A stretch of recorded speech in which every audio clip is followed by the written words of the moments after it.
Okay, so, what do you think? It's salt. But you and I both know it's more than that. I mean, we could get into the technical science, but you just got here. We'll do that later. I'm more concerned about what you actually think. Remember that recommendation to cut Salt. Has to be America's favorite flavoring. You might say the extra ingredient is salt. But a new medical study. Recent study is shining light on the amount of sodium Americans eat. /salt. Easier said than done. This is one of those medical stories that people get confused about. Number one risk for a diet-related death, sodium. Do you know the origin of your thoughts on salt? For some of us, yes. For the rest of us, think about it. Think about your thoughts, thoughtception, because what if I told you what you believe or don't believe about salt was influenced by something you never even considered? Look around, the standard American diet. We didn't just wake up like this. The research behind the food is how we ended up like this. Welcome to No Lab Code Required. My name is Johnny Cole Dixon, and I swear we won't do the entire video like this. Sodium has a reputation. More accurately, it has an association. How many times have you heard, I'm limiting my salt, I'm watching over my blood pressure? Right now is probably the best time to mention that sodium and salt are not the same thing. We get the two mixed up and it's perfectly fine. It's okay, it happens. Even in the sacred world of academia, I seen a research paper making this mistake. I ain't gonna name no names. Sodium is an ingredient of salt. If you take a pinch of salt, only 40% is sodium. The rest of it is chloride, the other ingredient needed to make salt. Okay, editing Johnny here. I know, back-to-back interruptions, that's crazy. But now is probably also the best time to mention that I want this to be relevant for you. So we're talking about blood pressure, but why does this matter? Well, blood pressure is what we know as a precursor, meaning it comes before the main thing. The main thing we really want to avoid is the #1 disease in the world, heart disease or cardiovascular disease, some form of fashion. Just like if you wanted to graduate top of your class, that doesn't just happen. There has to be a precursor. Something has to take place prior. What will have to take place? You'd have to study a lot. Salt and blood pressure, where did this association come from? Is it valid or invalid? How does this work in the body physically speaking? How much sodium do I need? So many questions. Adventure awaits. Let's hop in. The World Health Organization put out a publication in March of 2023, a big old document on sodium intake reduction. Because as they state, the evidence is clear. The more sodium we consume, the more our blood pressure rises, and blood pressure is reduced when dietary sodium intake is reduced. Reducing sodium intake is one of the most cost-effective ways to improve health. Dang. Poor sodium, man. They got a lot going for it right now. So according to the WHO, the answer is as straightforward as an arrow. Real quick, because I brought up the WHO, it always seems that health communicators are at odds with these big entities, right? WHO, FDA, USDA. It must be because they're corrupted and want to profit off of everything with two legs. Not entirely. Look at it this way. Just entertain this with me. Let's say you're getting a lecture from Professor Johnny about the sun. Professor Johnny says the sun is great for plants, not for humans. Put sunscreen on and stay in the shade if you know what's good for you. You go to a different lecture where a separate professor, Professor Cole Dixon, is talking about the sun as well, but his presentation is different. He talks about the different rays the sun provides, vitamin D, melanin production, the spectrum of extreme sun exposure to being a vampire. What's the difference between these two professors? Nuance. You see, a lack of nuance raises 3 flags against a communicator. Flag 1, it seems they've ignored the blatantly obvious contrarian evidence. Flag 2, their one-sided points just reek of bias. Flag 3, which is really just a result of flag 1 and 2, is that they look like they have an ulterior motive. And turns out Professor Johnny was a sunscreen dealer, CEO of Sunny Johnny Sunscreen Enterprises. Okay, let's go back to that WHO passage and highlight something. The more sodium we consume, the more our blood pressure rises. That's the messaging. How do we get here? Let's find out. 1904, where it all began. This was the first study to report a positive correlation between salt intake and blood pressure in humans.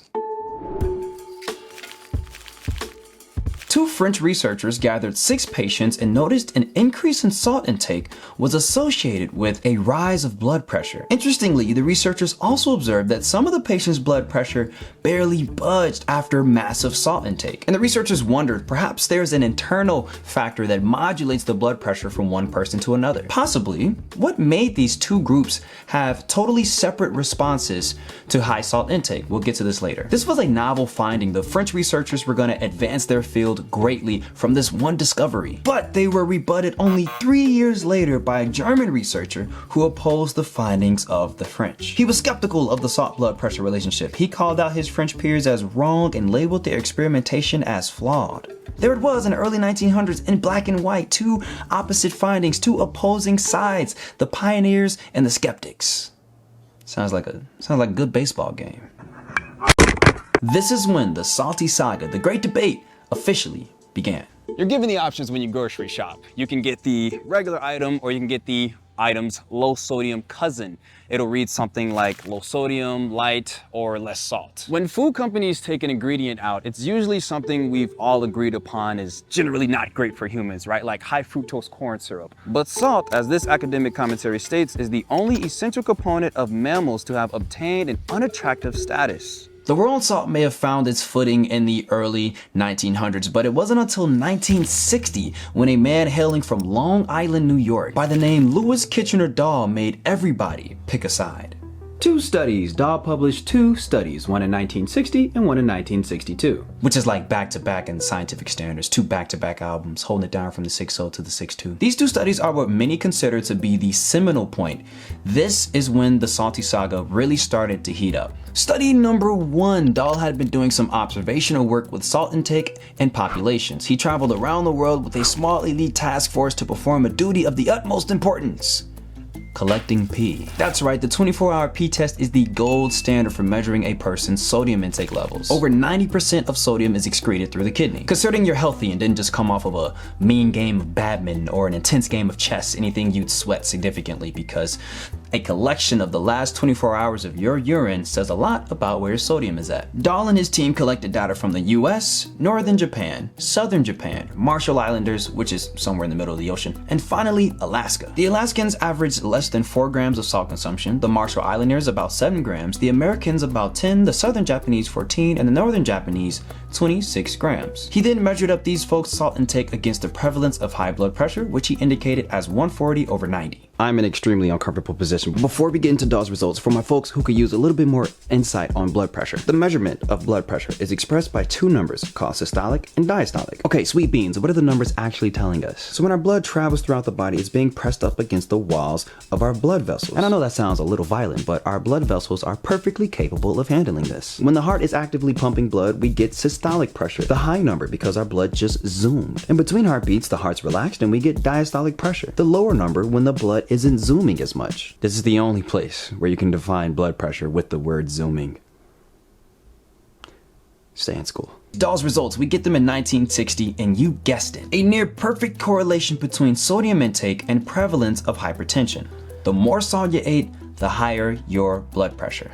Now, Dahl's science here wasn't perfect, and in fact, to some, it was considered negligible. As this commentary states, there were no details given concerning the measures, if any, that were used to avoid confounding and bias. Now, this is a really big deal, and we actually have to talk about this. A confounding factor is a variable that sneakily influences the outcome you're measuring. We can stick with the topic on hand. If we're measuring sodium and hypertension, aka chronically elevated blood pressure, what are some things other than sodium that may contribute to that? Well, we got stress, physical inactivity, and we got age. These would be our confounding factors. Without proper action to account for these potential confounding factors influencing our results, we end up with a inflated conclusion. And if you're super slimy, you ignore confounding on purpose to give yourself leeway to say there's a relationship between 2 things. It's the difference between rolling a strike with the kitty rolling up versus the kitty railing down. A kid may think his accuracy is all that, but he didn't account for the fact that the kitty railing greatly influenced his outcome.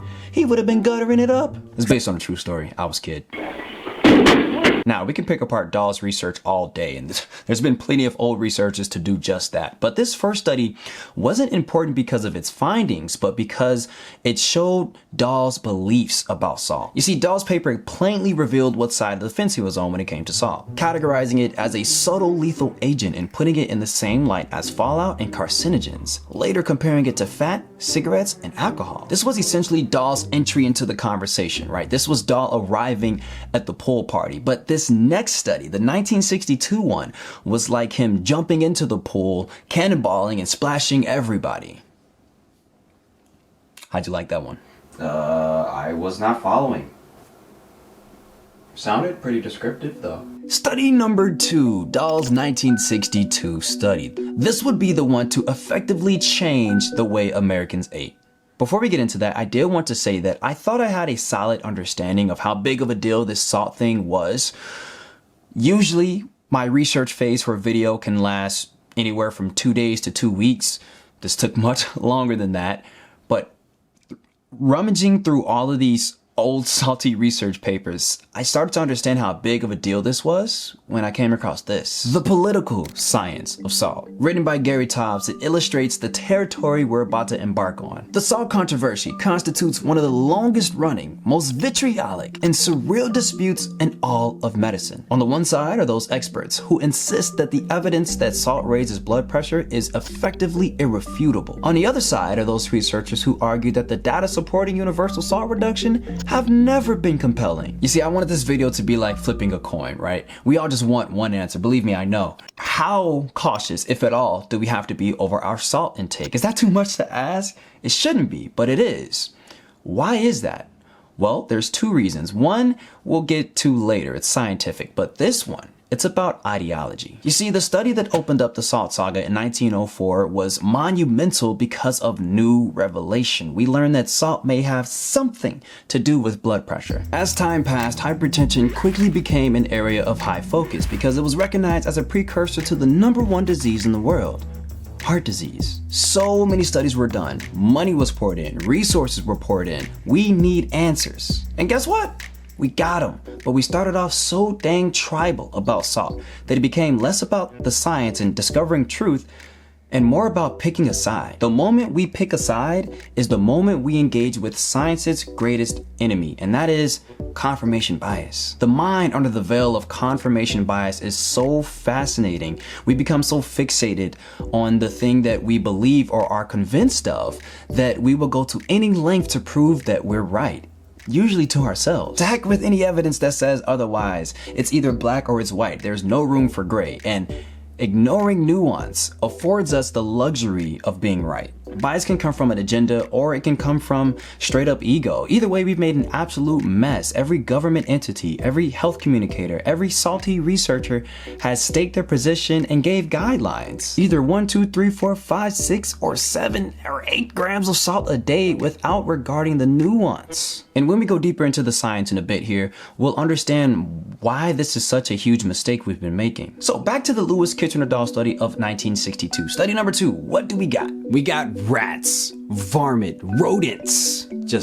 It's just rats. Dahl took 47 lab rats, just about half male and half female. They were put on an 11.6% sea salt chow over the course of 4 weeks. He observed something interesting. Some rats were developing elevated blood pressures, some rats weren't. Bazinga, he then went on a selective breeding spree. Rats with the highest blood pressures were bred together and those with the lowest pressures were bred together. The kids of the high blood pressure parents were put on the same salty regimen and those of them that developed the highest blood pressures were then bred again. The rest were sent to lab rat heaven. And then of course on the flip side, the same went for the kids of the low blood pressure rats. Can you call the offspring of rats kids? Dahl ended up with 3 generations of 2 separate groups of rats. Those that responded to the salt regimen with a relatively high blood pressure and those that responded with a relatively low blood pressure. And holy smokes, Dahl jumped up, slapped his desk, yelled eureka and bought a round for all of his colleagues because he knew he was on to something.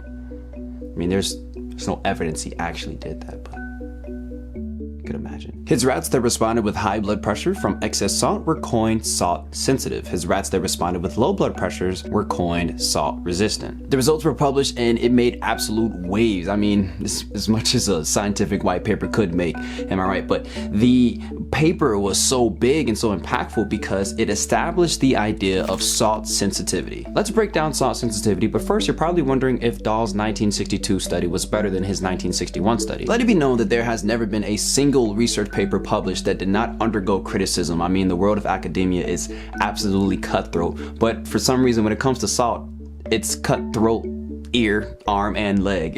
But 1962, that study published by Dahl was actually pretty good. I mean, there was one sly researcher who pointed out an absolutely massive issue with the study. We're going to talk about this in a bit, but the structure and the way the study was performed was undeniably good. Salt sensitivity, the idea that we can inherit our blood pressure response to salt, as Dahl put it, is about a genetically transmitted sensitivity to salt. What he observed was that the strain most prone to develop hypertension from salt did not develop hypertension when excess dietary salt was omitted. If you're anything like me, you're probably a little confused. Think of it this way. If my parents were Serena Williams and LeBron James, actually they're both happily married with kids. If I had two stellar athlete parents, I would have a predisposition to excel at sports. But if I was never exposed to a single basketball, tennis racket, or hockey stick, I would never have the chance to develop those athlete stellar skills. In the same way, the offspring of the high blood pressure rats never developed high blood pressure because they were never exposed to excess salt. Okay, now how well does Dahl's study and the concept of salt sensitivity translate to the real world? Well, Dahl was working with lab rats in a controlled environment where mating was precisely calculated. Humans don't live in that kind of world, so of course this isn't an exact translation. In fact, far from it, because humans are really just that genetically complex. Now, a quick search up on Dr. Google and you'll come across some entities settling on salt sensitivity as the resolution of salt's relationship with blood pressure. For example, the National Heart, Lung, and Blood Institute make mention of salt sensitivity in their causes and risk factors article. Okay, now, the concept of salt sensitivity is okay, it makes sense, but one of its biggest faults is that it is impossible to measure. There is no consensus on the defining lines that make an individual salt sensitive. These researchers put it best: both the amount of salt administered and the magnitude of the response above which pressure is considered to be salt sensitive vary enormously among studies. So basically, scientists have been experimenting with the idea of salt sensitivity, but they're all using different amounts of salt and different salt sensitive thresholds. Like, when is a person salt sensitive? After they take in this much salt and their blood pressure rises this much, or after they take in this much salt and their blood pressure rises this much? We can imagine this just opens up the world of conflicting data as each study is able to move the goalpost to how they see fit. Okay, now let's get to the sly researcher who pointed out the massive issue with Dahl's 1962 lab rat study. His name was F.O. Simpson. I'm not excited to say how many research papers I looked through to find this man's first name, but I do know his middle name is Olaf. He's often cited for pointing out that the amount of salt that Dahl gave those rats was simply enormous.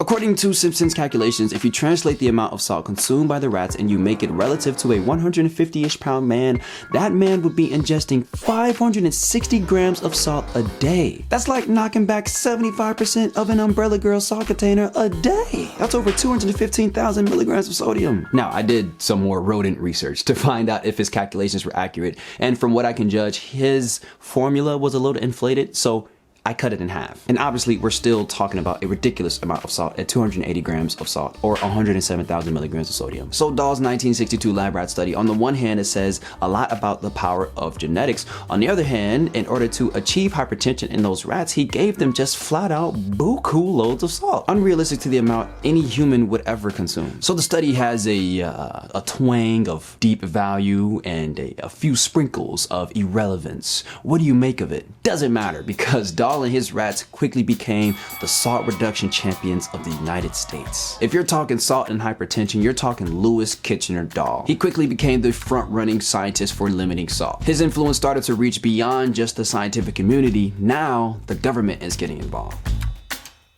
1969, the White House had its first meeting to talk about reducing salt for the nation.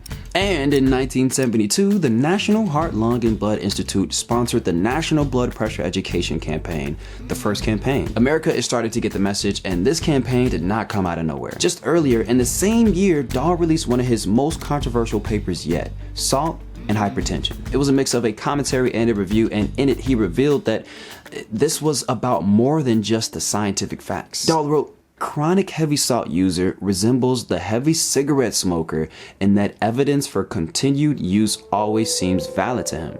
My social life is plagued by people who think I am against their eating salt. I am convinced that adding salt is bad, but I do not believe that it is a sin." I noticed something when reading Dahl's papers.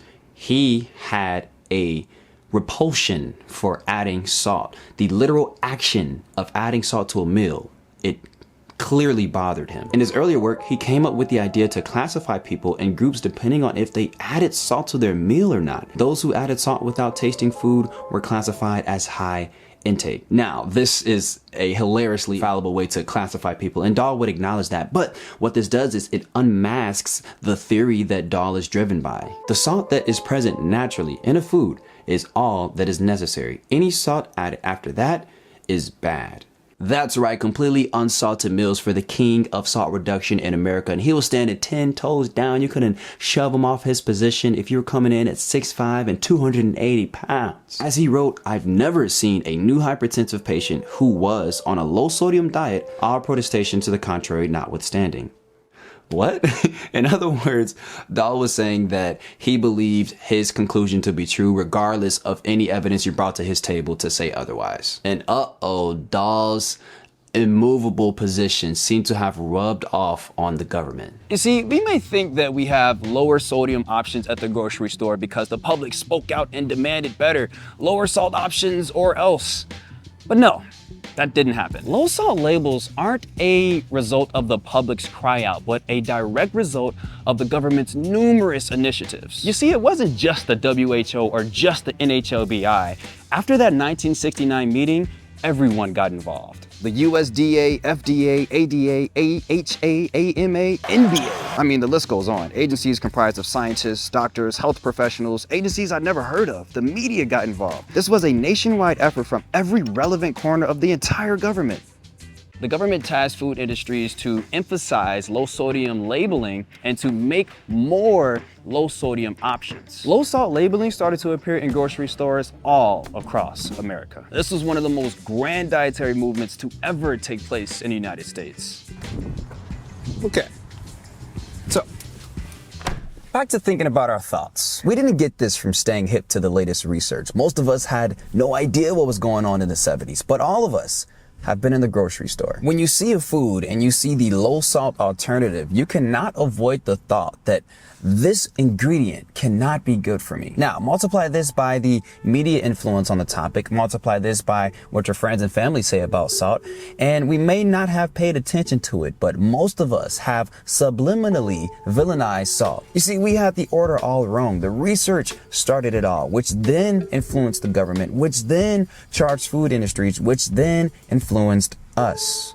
The problem here is the same problem that we've been having for decades. Where is the influence coming from? There's two options, and Tobbs, who I mentioned earlier, I think he hit the nail on the head. Public health policy versus good science. Two behemoths, Godzilla versus King Kong. Tobbs also quoted Drummond Rennie, an esteemed nephrologist, who says, "You can say without a shadow of a doubt that NHLBI has made a commitment to salt education that goes way beyond the scientific facts." So Godzilla might be cheating a little bit. The government going beyond the scope of facts to make policy sounds shady, right? Anytime there's a gap between the government doing something and why the government is doing something, it's very tempting to want to bridge it. Any attempt to bridge this gap is going to come off as conspiratorial. If anything like me, you kind of check out when things become all about conspiracy. They may serve a function somewhere, but in general, they kind of leave you cynical versus empowered. To get some answers, we only have two things left to do. We got to get down and dirty with the biology. What's actually taking place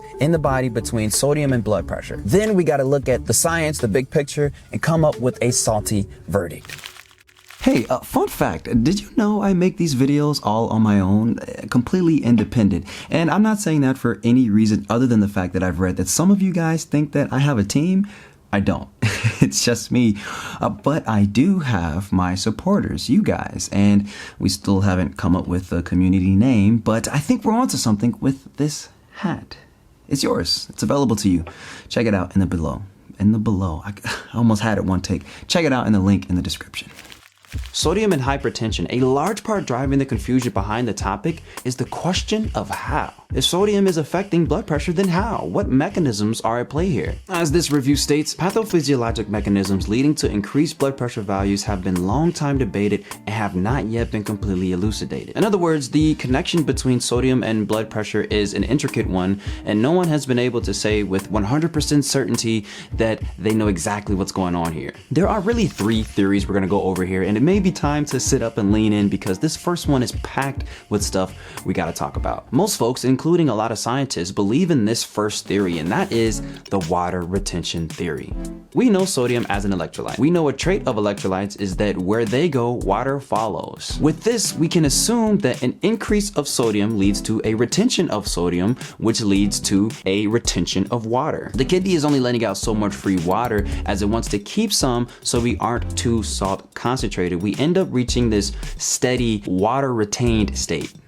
More water means increased blood value, and increased blood value means increased blood pressure. Okay, can anybody guess where this theory can go wrong? The answer isn't right in our face, and actually we have to zoom in a little bit. A group of researchers were in a lab studying 6 healthy non-hypertensive men and gave them increasingly more salt over the course of 24 days with the intentions of measuring something totally unrelated to the subject at hand. But their procedure led them to accidentally discover something that they weren't expecting. They found that an increase of sodium did not lead to an increase of the body's water, but a shift in the body's water. The finding was so exciting that they did another study to focus on just that finding. They performed a randomized controlled trial. We got ourselves a gold badge. They took 32 healthy non-hypertensive men and split them into 4 groups to be fed different amounts of salt over 7 days. One group at 1,500 milligrams of salt, one at 6,000, one at 12,100, and finally one at 16,700. Enough salt to make Louis Kitchener sit up in his grave. What they found was remarkable. There was no water retention effect. No water retention effect. You hear that voice switch up? Mess around. Drop a podcast on y'all. Change the game up. Listen, if you really want to understand the weight of these researchers' results, and not only that, but the actual relationship between salt and blood pressure, we do have to go a little deeper. And if you're anything like me, once you start to go a little deep, you kind of lose it. So I heard that if you hit the like button, that increases your chances of understanding by like 15%. Don't be the person to not find out. Intracellular water is the water that resides inside of our cells. There's a lot of places for the body to put water other than inside of our cells, so extracellular water, water outside of our cells, has to be compartmentalized to smaller subcompartments. One is intravascular water, the water within our blood vessels. The other is interstitial water, the water running in between everything. What these researchers found was that the intravascular fluid volume was the fluid compartment that increased after salt loading, and somehow extracellular fluid volume was unaffected.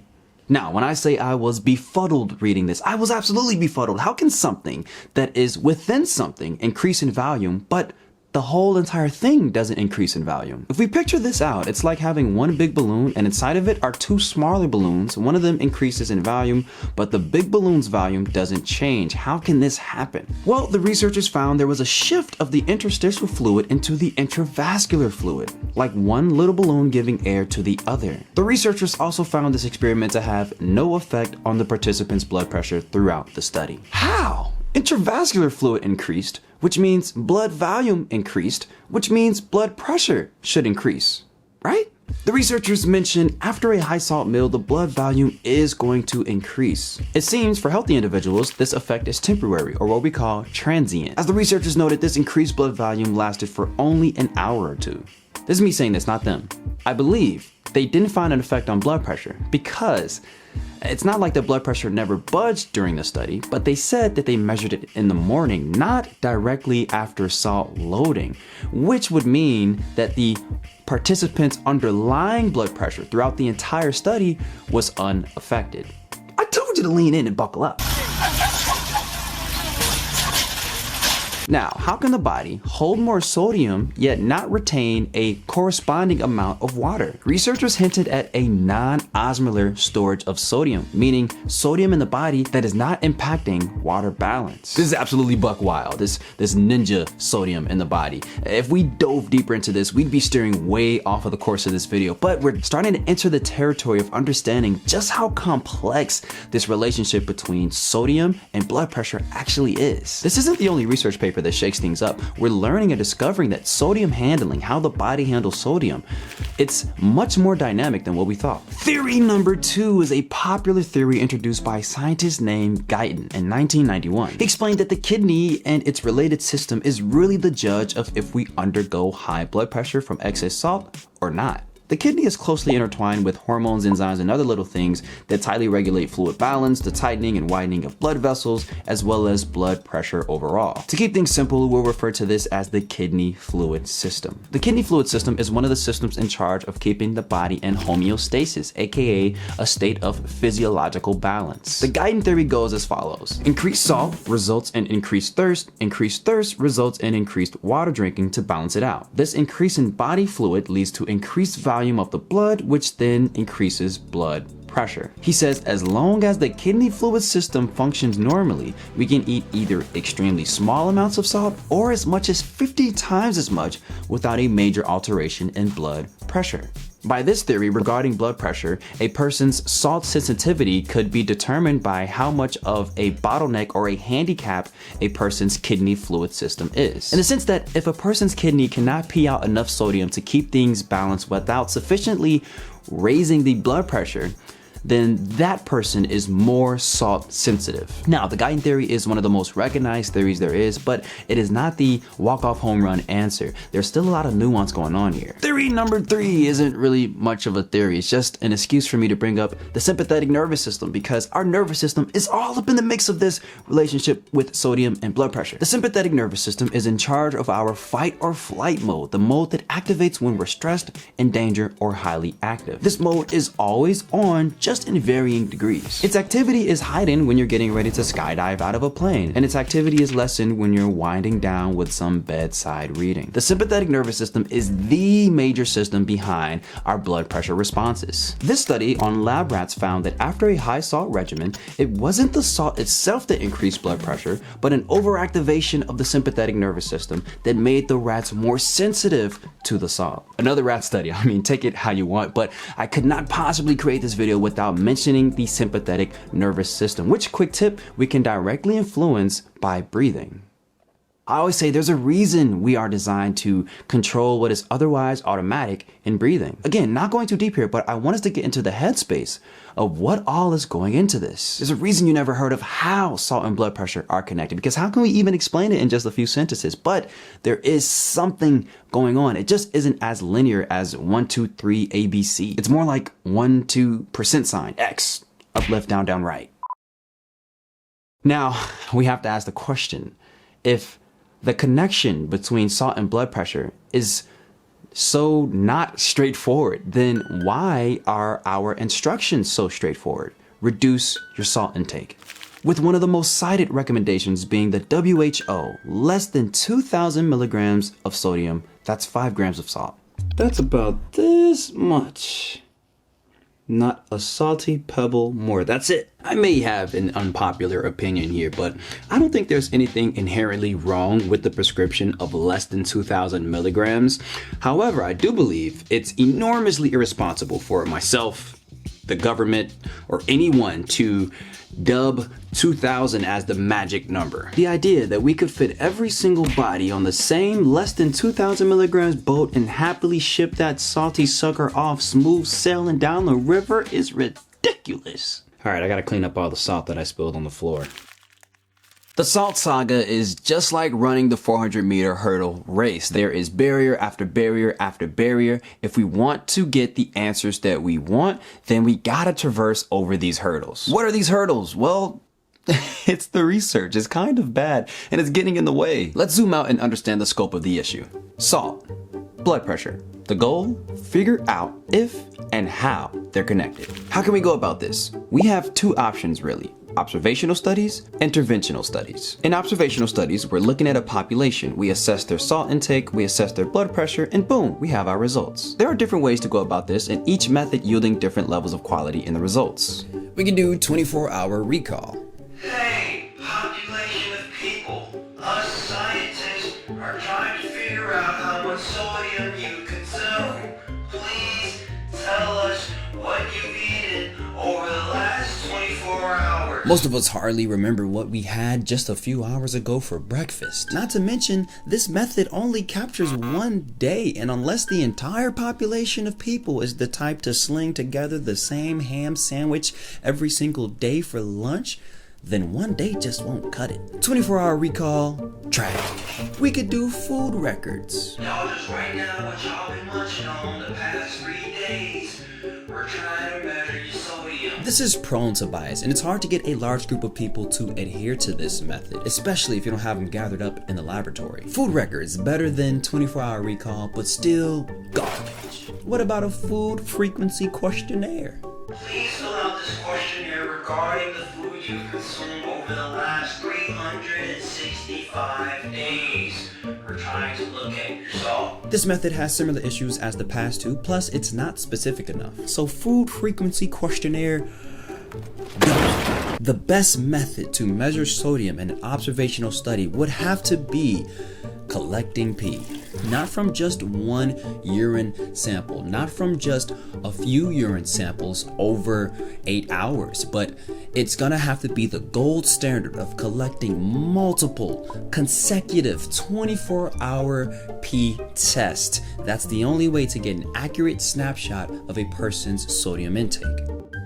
Okay, I'm being a little facetious when I call the research straight up bad, but I want us to understand the challenge that we've been facing and continue to face. Sodium varies way too much day to day to do anything other than multiple 24-hour pee tests. However, these tests are very difficult to orchestrate. Imagine being in one of these studies and you were tasked to have every single urine episode collected for 2 to 3 days. When it comes to observational studies, the harder something is for scientists and the population to carry out, the less people the study will have. The easier it is for everyone, the more people. So we're choosing between what we want, a high volume of folks at the expense of accuracy, or high accuracy at the expense of the amount of folks. The American Heart Association put out an article just about how many chances there are for a large observational study to go wrong. What if there are participants who were instructed by their doctor to reduce sodium, or they're on blood pressure meds? What if some folks are sick or have pre-existing conditions? What about confounding factors like age, sex, race, or smoking? Study imbalance, too many people too far apart in age or race. What if the researchers suck at following up? I mean, the list goes on, but now that we have a solid understanding of the plight of observational studies, let's overview interventional. In short, interventional studies are just when the researchers do something. They intervene with the subjects. They typically look like this. We split subjects up into 2 or more groups, we give subjects different levels of salt, and we measure their blood pressure responses. Interventional studies have a spectrum of quality as well, but are miles ahead of observational studies in terms of the value that we get because of the level of control that the researchers get. We can be extremely picky over the exact avatar of a person we want to measure. We can keep folks in a lab for a few days. We can feed exact amounts of sodium. We can randomize participants, blind them to what we're measuring. We can have a control group to balance out results. We have control. Now, interventional studies aren't completely free of biases and other error, but they are the reason that, in general, the scientific community does agree that reducing sodium can reduce blood pressure. And that leads us perfectly into this next one. After 120 years of measuring salt and blood pressure. What do we agree on? 3 things. Number 1, the scientific community generally agrees this is hard.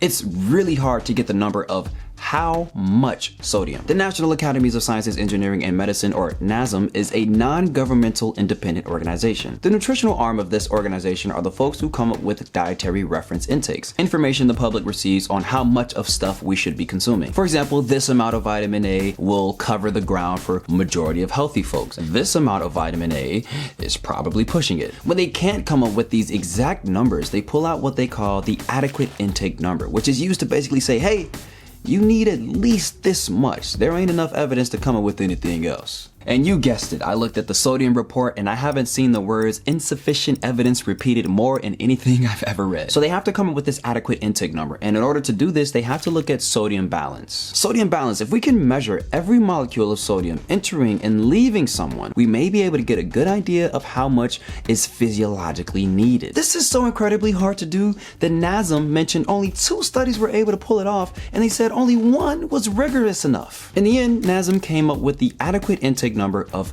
1500 milligrams. But the number doesn't matter as much as why they state these numbers are so hard to come up with. Sequestration and infradian rhythm. What language am I speaking? NASM pointed out these 2 things as another factor, not only widening the difference between an individual and a separate individual, but the difference between an individual and himself. Sequestration refers to sodium storage in the body that isn't subject to excretion. So in the same way that we stash our piggy banks in the top left corner of our closets, there's emerging evidence that our body does this as well with sodium. Infradian rhythm refers to how sodium handling in the body isn't subject to circadian rhythm, like our hormones are, for example. What the body does with sodium within 24 hours may be miles away from what it will do in the next. Agreement number 2, we're gonna pull out a review published in 2020 that highlighted areas of agreement for my own personal convenience. There's general agreement that reducing sodium intake reduces blood pressure, especially in people with hypertension.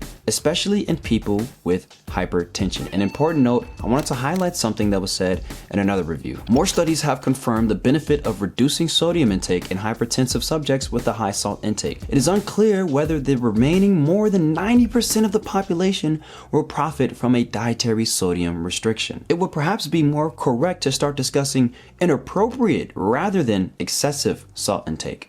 Thirdly, the scientific community also generally agrees that high sodium intake is deleterious. The review went on to say mortality from cardiovascular disease increased at the highest levels of sodium consumption, noting over 5,000 milligrams. Mortality referring to the rate of death. We want mortality to be low. And now is actually the perfect time to hop right into it. Let's not wait a moment further. We're gonna discuss the big picture. We're talking about salt and blood pressure. We are using blood pressure as the risk factor, meaning an increased blood pressure equals an increased risk. Increased risk of what? Cardiovascular disease. This lives under the assumption that an increased blood pressure can eventually lead to cardiovascular disease. So high blood pressure isn't the problem. Not saying it isn't a problem, but it is one of the handful of things that is indicative of an individual who may suffer from a cardiovascular disease. Can high sodium increase blood pressure? Yes, we've learned that.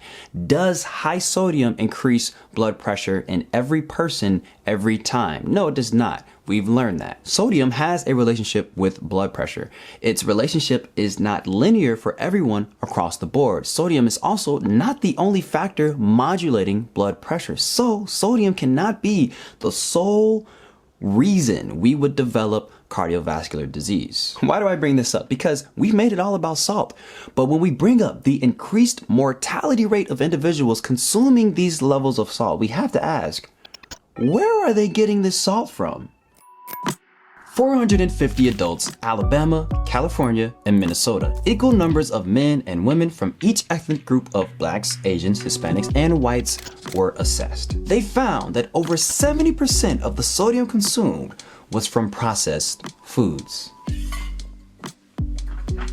I've read how high salt is linked to other diseases other than cardiovascular diseases, right? Like stomach cancer or kidney disease. But I mean, come on, I'd be shocked if it wasn't connected to these things, considering that high salt is coming straight from the stuff that's been taking us out the whole time. I took a photo of this ingredient list. Can you guess the food? So ingredient lists are ordered from what's present in the food in the highest amount to the lowest. Sugar is the first ingredient. Okay, so this was a bag of popcorn, but somehow popcorn ended up being the second ingredient. How do you even pull that off? How can knocking back stuff like this with loads of sugar, problematic oils, and miscellaneous synthetic stuff not be linked to various diseases? Okay, but what if we focus on sodium alone? Well, 2 handfuls of this stuff will net us somewhere around 160 milligrams of sodium. But this bag of popcorn is a pretty bad offender. What about this? A slice of sandwich bread. We're looking at about 130 milligrams of sodium. Perhaps with this we have a sausage, egg, and cheese breakfast sandwich for breakfast. For lunch, we're having canned veggie soup with a turkey Sammy. The fam had spaghetti for dinner, but we weren't that hungry, so we only had a teeny bit, along with a side salad with that Hidden Valley Ranch. At the end of the day, we'd end up somewhere around 2,695 milligrams of sodium. This isn't an outrageous number by any means, but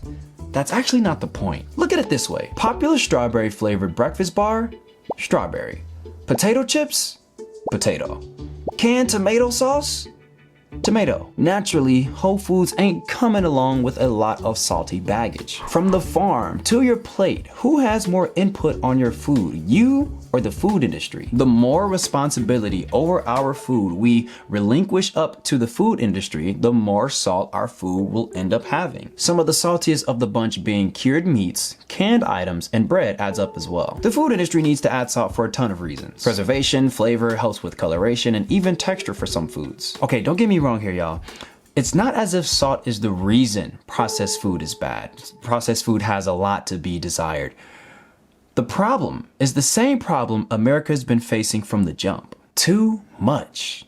Most people ingest more salt than needed, but in the Western world, this could be generalized to all minerals, vitamins, energy sources, and even water. Too many vitamins and minerals. What about this? Imagine the individual going through life all willy-nilly with their nutrition, ordering in, eating out, take out, grab and go, handful of this, handful of that, leaving their food up to the will of the industry, versus the nutritionally proactive individual who starts with whole foods, adding their own salt and going from there. The sodium intake difference between these two people would be massive. But even so, if we analyze the individual who is consuming these processed foods, this is the same individual who is less likely to have an exercise routine, is less likely to have a sleep routine, is less likely to have a de-stress routine. This person is less likely to be health conscious. You tell me, who's more likely to develop hypertension and cardiovascular disease? Salt isn't the problem as far as lifestyle is the problem. Wow. I mean, there's so much we couldn't even get to. Potassium, which is abundant in plant food, is kind of like the biological opposite of sodium. I didn't even mention some of the awesome functions of sodium, how it's a major player in our nervous system. I kind of think of sodium as the mineral of action. Without it, we'd be as stiff as a streetlight. I'm sure I'll see a comment about the Intersalt study of '88, one of the largest international studies ever done. Another seminal point to the salty saga. Still questions to be answered. What about the sodium needs of a person that simply moves more? How do my sodium needs change as my life changes in season? You should be asking yourself, how did I get to this point in the video and not leave a like? Love you guys. Thanks so much. I hope you gained some insight and some perspective. I'm gonna get about y'all way.